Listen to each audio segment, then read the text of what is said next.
I'm sure everyone has watched a movie, read a novel or heard of the name Harry Potter, at least once in their life. Start speech. The leading role in the film adaptation has also transformed the life of a person. In contrast, there are certain negative effects.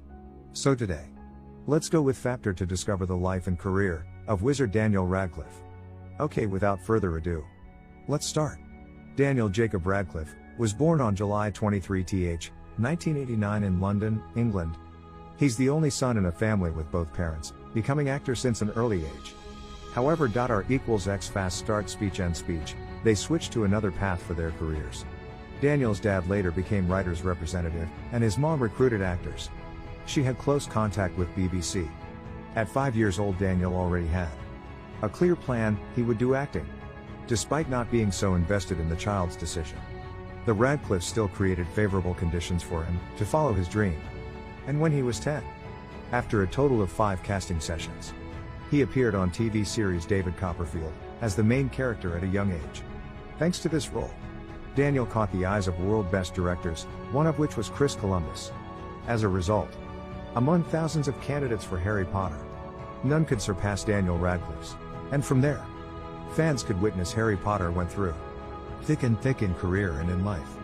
In 2000, in the casting for Harry Potter and the Philosopher's Stone, author of the original novel, J.K. Rowling, requested an English actor who had never been labeled with any role prior.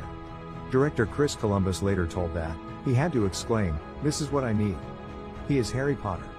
After seeing Daniel's incarnation in David Copperfield, to further confirm his decision, he held more casting sessions to see if anyone else was more fitting to Harry Potter than this kid. Even a fastidious person like Rowling had to state that Chris Columbus could never find a Harry Potter better than Daniel. However, in 2007, in an interview with Telegraph, the actor revealed that his parents used to reject the Harry Potter role because it would have meant him moving to Los Angeles for the whole series of 6 seasons. The Radcliffes only agreed to director Columbus and brought their son to the casting when the initial contract decreased to only 2 films, and everything would be filmed in England. After several casting sessions and defeating lots of candidates, Daniel landed the role out of the blue. Later he shared that it was the most unforgettable moment in life. "I was in the bath when my dad came running in and said, 'Guess who they want to play Harry Potter?' And I started to cry. It was the best moment of my life." After the colorful world of Harry Potter was brought to the big screen, the very first film became a worldwide phenomenon, Harry Potter and the Philosopher's Stone, collecting over $975 million from tickets and a multitude of praises from critics, like fans, especially for Daniel Radcliffe. He got paid for an unimaginable amount, and the wizard's great fame had turned the actor into one of the most powerful teenagers in the film industry at that time. 1 year later, Daniel returned with Harry Potter and the Chamber of Secrets and continued receiving flattering praises from the sophisticated. And until then, no one dared to doubt his ability anymore. Many even asserted that Daniel is Harry Potter coming out of the novel. In the next 2 seasons, Alfonso Cuarón and Mike Newell took turns to be Harry Potter's director. Many viewers thought that would be a great challenge for Daniel. Yet he turned it into an opportunity to diversify his acting. And when Harry Potter and the Goblet of Fire came out, many viewed it as the most humorous and beautiful performance of Radcliffe, at the same time making it the second most successful of the Harry Potter series, business-wise. At some points, the future of this adaptation was so shaken, when Emma Watson, Rupert Grint and especially Daniel Radcliffe were hesitant to sign in the contract of the very last episodes. However, after the efforts of new director David Yates, the 3 agreed to stick with Harry Potter until the final project. He continued to prove his usefulness to Daniel Radcliffe for indirectly helping him attaining the first personal achievement after the release of Harry Potter and the Order of the Phoenix, with Best Actor at ITV Awards. One success after another. In 2010, Daniel was nominated as Best Male Performance and Global Superstar at MTV Movie Awards. J.K. Rowling's final novel was separated in 2. At first, this decision was met with oppositions from quite a few viewers. 2 parts of Harry Potter and the Deathly Hallows, however, still easily won fans' hearts when it got over $2.26 billion at the box office. For Daniel Radcliffe, he received countless compliments from the media. The Washington Post made a headline saying, "Who would have guessed Daniel Radcliffe would become such a great actor?" The New York Observer showed regret as Daniel left the role of Harry Potter, saying they were honestly sad to watch him go. Rolling Stone, another well-known newspaper, also shared admiration. Well done, Daniel Radcliffe, more than anyone. Daniel Radcliffe knew his life would be tightly connected to Harry Potter. But he felt more grateful than fearful, and even jokingly said, "Being in Harry Potter is like being in the Mafia. Once you are in, you are never really out." In 2015, in one of the interviews with US Magazine, the actor shared about effects the Harry Potter series had on his mental health back then. Some of you might not know. Harry Potter suffered from developmental coordination disorder, DCD. This made it hard for him to do things like writing, tying shoelaces, or getting high grades at school. "I was having a hard time at school. In terms of being crap at everything, with no discernible talent, I was a loser." On top of that, since he has to embody the Hogwarts wizard, both in the films as well as in public, Daniel Radcliffe was mentally and physically exhausted. Since then, he could only resort to alcohol to fight anxieties capturing his mind. The actor even admitted coming to the film studio in a subconscious state. "I drank a lot, and it was daily, nightly. I went into work still drunk. I can point to many scenes where I'm just gone. Dead behind the eyes." Indigestion and dyspraxia made it even harder for him to control his addiction. But with a strong will, bravery, and the power of love, he could finally quit this bad habit in 2013. And since then, people never again saw a shaky, staggering, lonely Harry in the street. Daniel Radcliffe was really happy to be known worldwide as the Harry Potter, coming right out of J.K. Rowling's magical writing, yet he always wanted to show he'd got more than that, trying to use actions to prove his words. While waiting Harry Potter's casting result, Daniel grabbed his chance to join the horror detective project The Tailor of Panama. And the film received positive feedback, both technically and commercially.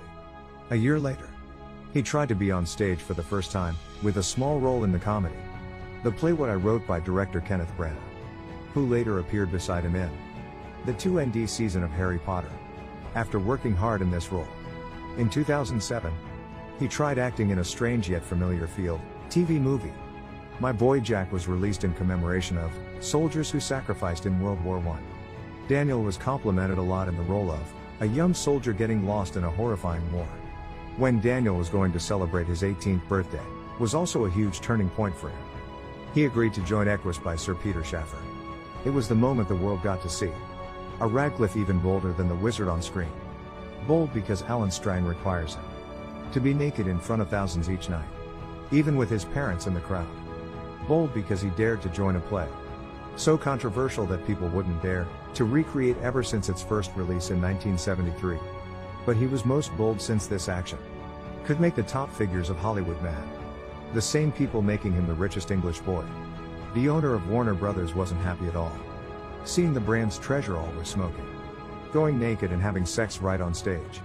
They feared that the brand of Harry Potter would get dumped, especially when most of the fans were youngsters. However, neither Harry Potter's reaching the highest wealth, or Order of the Phoenix's pending release, could stop Daniel Radcliffe's will. He wanted to show the world that he was maturing and having an ambition to become an outstanding actor in the future. At last, Daniel's bravery reaped sweet fruits.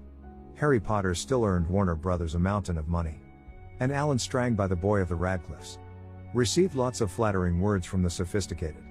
The leading paper of England, Telegraph, even put Daniel on cloud nine with the commentary.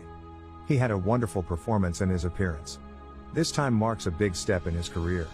I never thought I could witness a small yet fierce and scary Radcliffe on the stage of Equus. The play's success in England then spreaded its reputation across the Atlantic Ocean and reached the well-known Broadway stage. Daniel Radcliffe was extremely nervous and scared to perform in front of New Yorkers, since a friend warned him about their fastidiousness. Yet at last he got a nomination at Drama Desk Award for his excellent performances in America. After the Harry Potter adaptation reached its end, Daniel Radcliffe decided to follow the arts, and he really was like a fish in water. When the curtains were up in 2011, he returned as J. Pierrepont Finch in How to Succeed in Business Without Really Trying, and once more making American critics hats off to him. The US Today commented, Radcliffe succeeded wasn't because he performed better than his colleagues, but that he was cooperative and dedicated to them. The English actor then received several nominations for big awards on stage like Drama Desk Award, Drama League Award, and Outer Critics Circle Award. The play at that time also received up to 9 nominations at Tony Awards.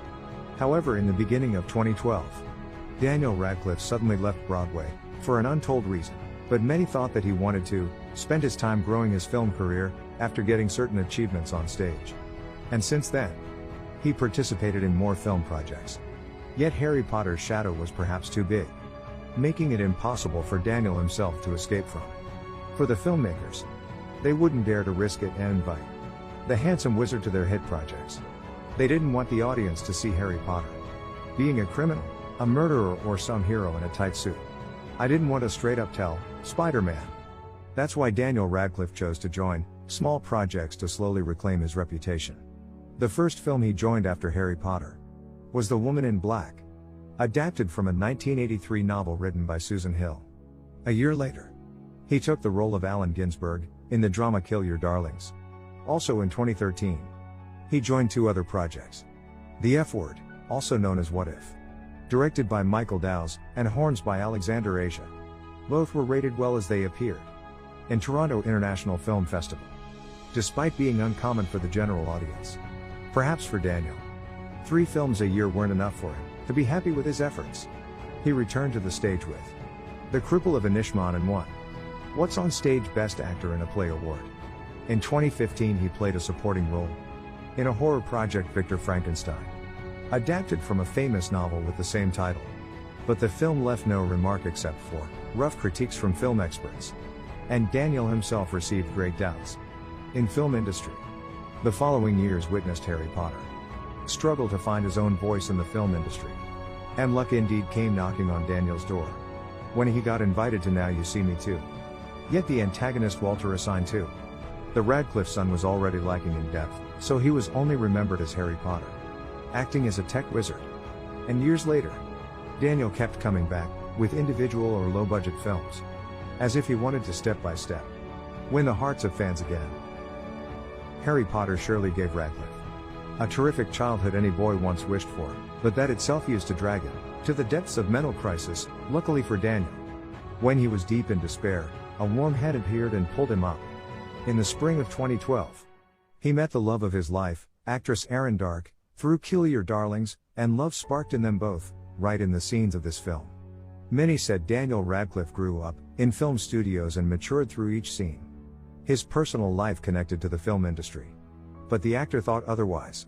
He shared to Telegraph, "They were partly right. I grew up at the film studio. But my first kiss and first love all happened in private behind the camera." The actor also admitted it was the scene where both met, flirted, and shared the first kiss in Kill Your Darlings, was the moment 2 hearts beat as one, and both fell deeply in love. It was thanks to Erin's love that Daniel could overcome his insecurities from his strange illness, overcome alcohol addiction, and became more confident in life. And then in 2020, we get to see a dedicated Daniel Radcliffe. He got the main role in Guns Akimbo, along with Samara Weaving and Natasha Liu. He then acted as a political captive, named Tim Jenkin, in Escape from Pretoria, based on a real story about 3 young captives escaping a South Africa prison in 1979. And we have just went through all ups and downs in the life of the handsome wizard Daniel Radcliffe. If you know any other memorable details about this actor, don't forget to comment below so everyone knows. Okay, as usual, if you find this video interesting, don't forget to like and share it.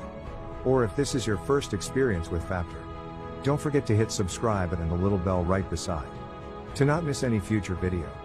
Thanks for watching and see you again in the next cinematic characters. Bye bye.